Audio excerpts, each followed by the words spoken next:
G'day there everyone, Daniel Anderson here. Now, what are we going to learn today? Well, we're going to learn how you can create your very own custom search experience across a list of data or Microsoft list of information. Now, this can be expanded out into any type of vertical or any type of content across your Microsoft 365 ecosystem. Now, the specific use case we're going to look at here actually came from a question from a member on the community and a subscriber to the emails. So if you're not subscribed already, head over to danielanderson.io, pop your email address in there, and then you can also get your questions answered in the form of this type of content as well. Now, on to today's example. We've got a Microsoft list here, and we're going to go through a few different concepts. We're going to go through and look at the search schema, so crawled properties and managed properties, because they play a really important role in creating our search experience. We're also going to take a look at deploying and using the P&P modern search web parts to give us the capabilities to have a search box and refiners, and then also results as well. Let's get stuck into it. We can see here that we've got a finance topics list. It's already been pre-done. I've got some information in there. The reason I've done that for the purpose of this video, just so that these columns and data get indexed so that we don't have to wait for any of that to happen. And I'll explain that in a little bit. So we've got our default title column. It's just been created from a blank list from scratch. I've added a topic column, a date column, and an owner column. Now, this topic column is a choice column, and the way that these have been added is simply by using this add a column option. So add a column, and it's a choice column. So we can jump in here and we can have a look, go to column settings, we'll go to edit. You can see that this is just a simple choices column with our options here. I've already added some details and some data to this list so that we can index it. Now, just to give you an idea of where we can force an index of this list as well. So if we go to the list settings and we go to advanced settings, we've got an option down here and a button here where we can re-index this list as well. Now, we can also do that at the site collection level as well. So if we jump into the site settings and then we go to search and offline availability, we can also then trigger a re-index of this entire site. So you can see here, what this will do is mark this site for re-indexing and will enable this site to be picked up during the next scheduled search crawl. So we need all of that to happen so that these new columns and the data get re-indexed and get picked up inside of the search schema as well. Now, an important thing that we need to understand here is that we've got crawled properties, what are called crawled properties, and then also what are called managed properties. So what we need to do is we need to have our managed properties set up so that we can then use those as refiners and as searchable searchable fields as well. So to do that, we need to jump into, again, we'll go into and we'll set up all of this first. So we'll go into site information. We'll then go into view all site settings, and then where we need to go is our search schema. Now, this search schema in this case is specifically at this site collection level. Now, we also do have a search schema across the tenant level as well, but I know a lot of you only have access to a specific site collection and may not have access to the global search schema across your tenant. So we're going to leave this this example at the site collection level. Now, what we want to do, and what Microsoft and what you will have, is some some blank managed properties that we can then map to what we call crawled properties. Now, those columns that we created and we added to that list surface as crawled properties, not as managed properties. So we need to do some mapping here. Now we can see here that we've got some different properties. All right, so we've got refinable string 00. Now you can see the type and what these properties, or the properties of these properties. So you can see they're queryable, they're searchable, they're non-searchable, they're retrievable, they're refinable, and they're sortable as well. Now this one here, refinable, is something really important that we need to understand, because if we want to have particular columns as or metadata refinable, then we need to ensure that our managed property does actually have the capabilities to be refinable. That's where these refinable strings come in really handy. So I'm going to use the refinable string 00, and I'm going to map our topic crawled property to this managed property. So you can see here that we've got all of our settings. It's queryable, it's retrievable, it's refinable, yes. And then we can give it an alias if we want to as well. So I could say I'm going to use the alias of topic. All right. Now down here where we need to do our mapping, we need to map to crawled properties, and we need to add a mapping. Now the column that we're going to use here is the topic column. So I'm going to just search for topic. All right. Now I did make a little bit of a spelling mistake in the column name. I did put 2 I's, but that's why I've added that in there. And you can see here that we do have a crawled property for topic. Now I'll click OK, and then that has now been mapped to this refinable string 00 managed property. Now I will click OK. So that has now been set up as a mapping from a crawl property to that managed property. So you can see that that's been saved, and we now have that mapping. Now what I'm going to do here is it is going to take a little bit of time for that again to get re-indexed. So I'm just going to jump back into the site settings. We'll re-index this entire site, and what we'll need to do is we just need to wait now for that next crawl cycle for that change to be picked up.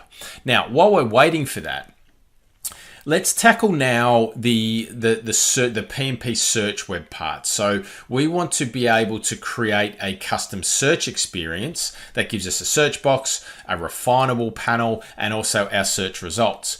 Now on a list itself, we do have obviously this search box across the top where we can search this list, but it is not really that configurable or customizable. We do have potentially also the ability to create our different filters and our views of our list, which again can make finding content a lot easier for people as well. So we could go group by topic, for example, and then we can have our groupings there. It does make it a little bit easier for people to find their stuff. Also, we could use our filtering. So we could say, let's just look at our budgeting.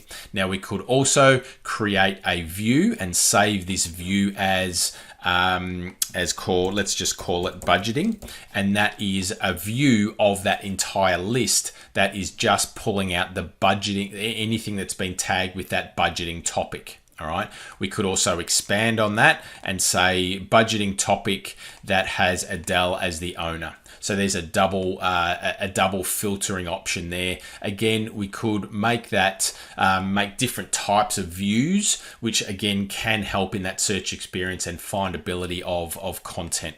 But that on scale can become really hard to manage, and we'd need to be creating lots of different types of views and combining those values. So this is where search can come into play and come in really, really handy. Now, the first thing we need to do is we need to actually make these web parts available for us so that we can add to the page.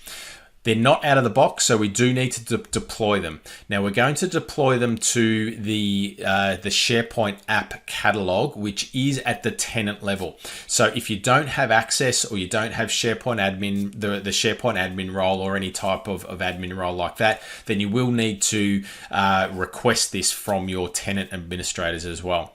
So the web parts we're going to look at here are the PnP Modern Search Web Parts v4. Now you can see here we've got some installation installation instructions, we've got an SPPKG package that we need to download. So what we're going to do here is we're just going to jump over to the GitHub repository and we're going to grab this package and we're going to download this package. All right, so you can see here it's being downloaded. We then need to add that to the app catalog. So I'm inside the SharePoint admin center here. We've got this option here for apps. And this is a site collection that is for the purpose of deploying and making our apps available. So I'm going to upload that package that I've just downloaded, and we will then enable that. All right, so you can see it's uploading, and there's a few other little settings that and API approvals that we do need to go through, because one of the options, or what you will see here, is you'll see that we do need to enable this app, and we also need to enable or grant access to some certain APIs as well. All right, so we'll jump over to here.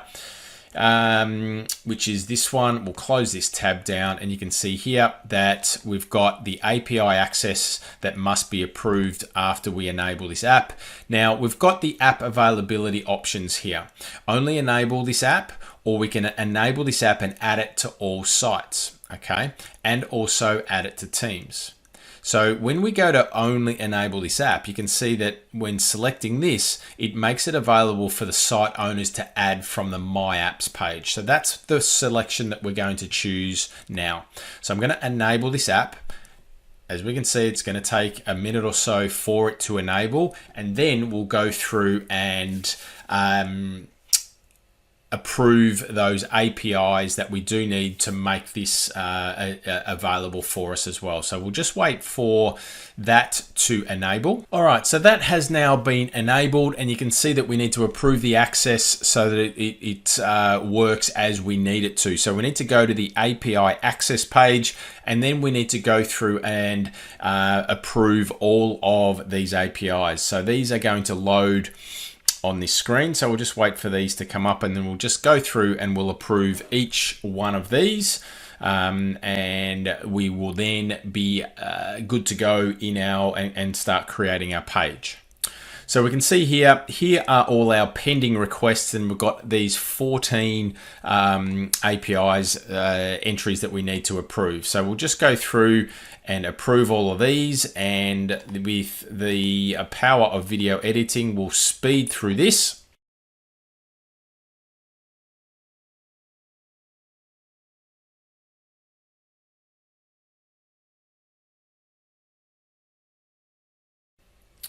All right, so they've now all been approved, and we should be now ready to go and be able to add this app to our site collection. So I'm going to jump back to our site that we're working on. I'll just refresh the screen here. I'll go back to the home page, and I'm going to go to add an app. So we're going to go to new app, and then we will now see that we've got the ability to add this P&P Modern Search Web Parts V4 app to this site. So we're going to add that. That will then make the web parts that we need to use available, and we can add those to our page. All right, so that's now been added, and you can see if I jump into the site contents, we've now got this app here that is part and sits alongside our documents and our lists and our things like that. All right, now the next thing we're going to do is create our page. So we're going to go to new, and remembering that we're not using the list directly. So we're creating a SharePoint page and adding web parts to our SharePoint page, and then we're searching this list. All right, so we're creating a custom experience. So we'll go to new, we'll go to page. I'm just going to choose a blank page here, and then we'll create that. All right, so we'll create a blank page. Let's just make it a plain page. We'll go our finance list search as the title. And then what we will see, we'll just get rid of the default text web part. I'm just going to change the section so it's a 1/3 left, because what we're going to have is our filters and our refiners are going to be in a little sidebar here. Now I want our search box then to be in a single column or a single section across the top. So let's just change that, and we'll change that to be a little bit of a different color.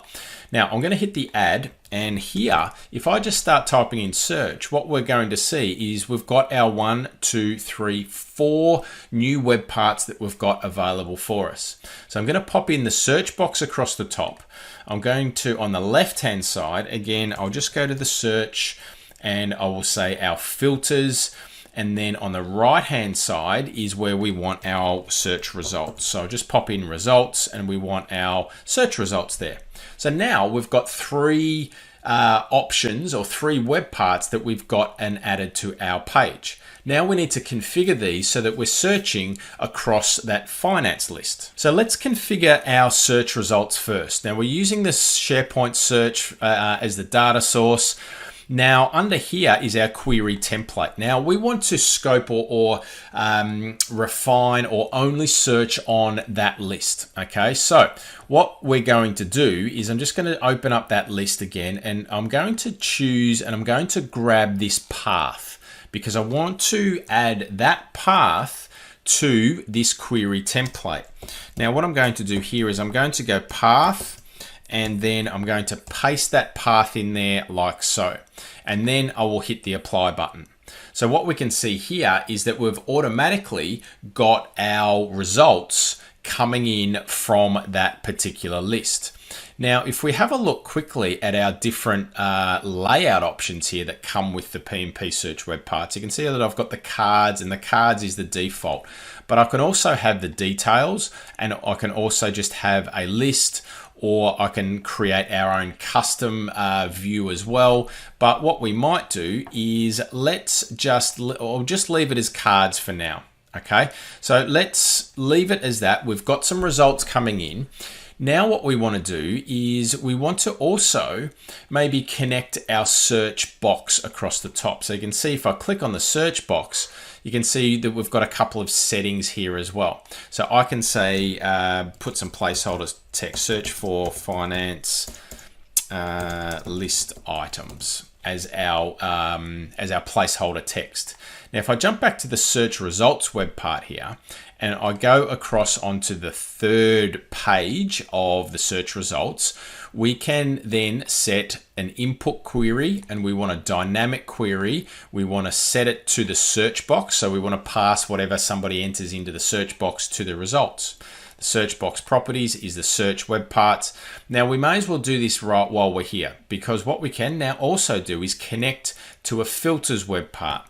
Now this filters web part is on the left hand side and we will turn that to on and we'll choose the filters web part as well. We'll then publish this.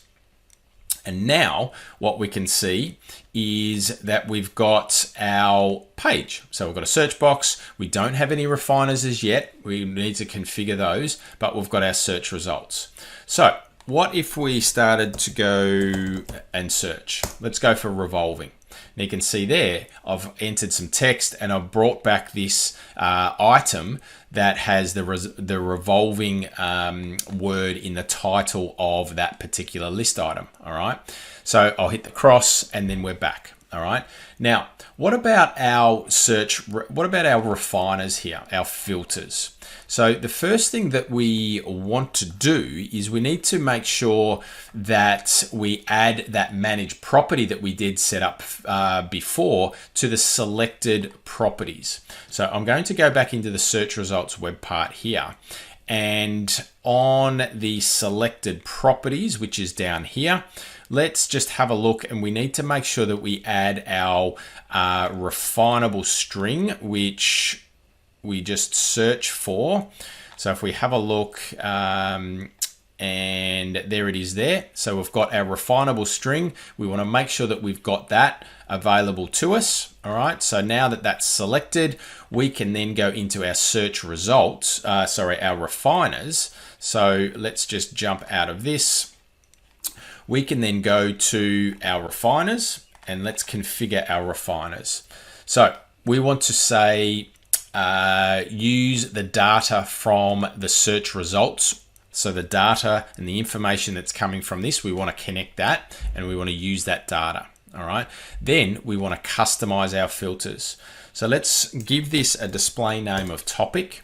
The filter field that we want to choose here is our refinable string 00. All right. Now we've got different templates. We've got checkbox, we've got date ranges, we've got integers, we've got combo box. All right. So let's have a checkbox here. We'll expand this by default. We'll add and we'll save. And then what we'll do here is we'll republish. Now, automatically on the left-hand side, what we can see is we've got our values that have got that are inside of our list. So I can say, show me everything that's been tagged with debt, or show me everything that has been, for the topic of budgeting. And you'll see that we've gone from 7 results down to 3, and there is our refining. Now, if I then go pay, what we will see, we can combine a freeform text search with our filtering on the left-hand side. And now what we've got is a combination of searching and refining and giving an end user a really good user experience to be able to find what it is that they're looking for. So let's say we wanted to have or give the ability for a user to select multiple values here, because at the moment we can only do one. So if I pop this back into edit mode, what we can do is, again, we'll jump into the refiners web part, we'll customize the filters. Now we can tick this on and select multi-values. Now you'll also see that we've got the operator between values. So we can either do an and or an or. All right, so if I go to or, that means it'll obviously combine that. So if we go budgeting or debt, then that should return the both anything that's been tagged or classified with those particular items. So I'll hit budgeting and debt, and we can then see that we've got both those items coming back to us there as well, and we'll just clear that. All right, so being able to create a search experience there is fairly easy and straightforward, and does give you a lot of flexibility in an experience that you can create over and above the out-of-the-box search experience that you do get with SharePoint. All right, but there's some key concepts there that we did cover around crawled properties, around managed properties as well, and then also being able to use these 3 web parts, the P&P search web parts, add them to your app catalog, and then use those on a page to create that search experience as well. So in a follow-up video to this, we'll have a look at how we can then further customize the results in our results set as well, so that you can have an even greater customized search experience. But I hope that brings you some value today. Being able to create and craft those search experiences is really important. Search is really powerful across your data, so it's something that I think is really good to understand. So once again, thanks for watching, and I'll see you in the next episode.